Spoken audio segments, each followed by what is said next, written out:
Greetings and welcome back to the Galley of the Sun. Today, another in our Wide World of Food series, sorta. I'm not going to call this Greek, but it's certainly Greek-inspired. So today we're making Greek-inspired flatbread is what I'm calling it. Why are we doing that? There's two reasons. Number one, I was shopping at the upscale grocery store and I found something that I needed that I never knew that I needed. Smoked Kalamata olives. Fascinating. Kalamata olives are grown in the southern portion of Greece near Kalamata. It's very Greek. How about that? Smoked. These are freaking amazing, and I knew I had to make something with it. Number two, I have been on a spiceology kick lately. We got our hands on this Greek Freak seasoning, and it's absolutely amazing. So, flatbread. So, first thing we're going to do to get things going, I'm going to get a skillet behind me heating on medium-high heat. I am going to brown 1 pound of ground lamb with 1 tablespoon of that Greek Freak seasoning. I'm going to get that done, and then we're going to be ready to assemble this flatbread. So we'll see you then.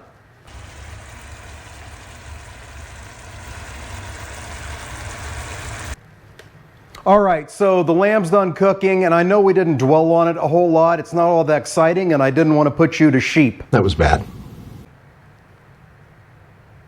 So, it's time to assemble. Crazy easy recipe, but it's going to be outstanding. So, I got a couple pieces of flatbread from my local grocery store.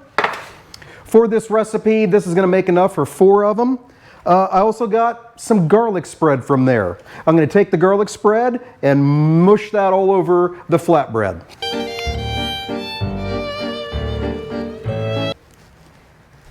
On top of that, we're going to put our ground lamb with that incredible Greek Freak seasoning. Then those incredible smoked Kalamata olives. Then we'll go in with some quartered artichoke hearts. Some diced red onion. Then we're going to top that with some feta cheese. This is tomato basil. And thinking about it, the only other thing that maybe I should have put on this was some strips of fresh basil. That would have been pretty dang good, but this will have some basil taste in it. Then it's going into the oven for about 10 minutes or so until that feta has started to melt and we smell the incredible aromas of this thing throughout the oasis. All right, if you're liking what you're seeing so far, please hit the like button, hit that subscribe button, but most importantly, please leave us a comment. What do you like to put on flatbread? What's your favorite Greek-inspired meal? Let us know. Alrighty, this is going in the oven for 10 minutes and then we'll be back and ready for judgment. We'll see you then.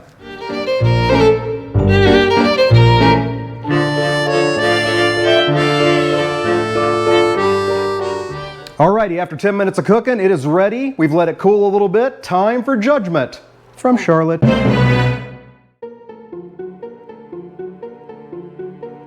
going to cut these a little smaller just because it's just easier to pick up.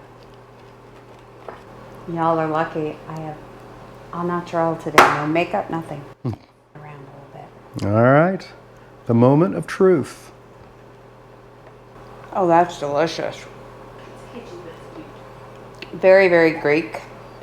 You know, I was thinking the only thing that I could have put on this that I didn't was some thin strips of fresh basil. Yeah, and I think just to help hold it together a little more, mozzarella.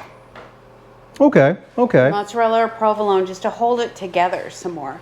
Because it is kind of, you know, loose. Yep. Loose toppings. Messy. Because feta doesn't like melt. Mm-hmm. So I think that would have been really good. Okay, that's a good point. Consider mozzarella, but this is an absolute winner. Give it a try. Hey, thank you so much for joining us. Until we see you next time, fair winds and following seas.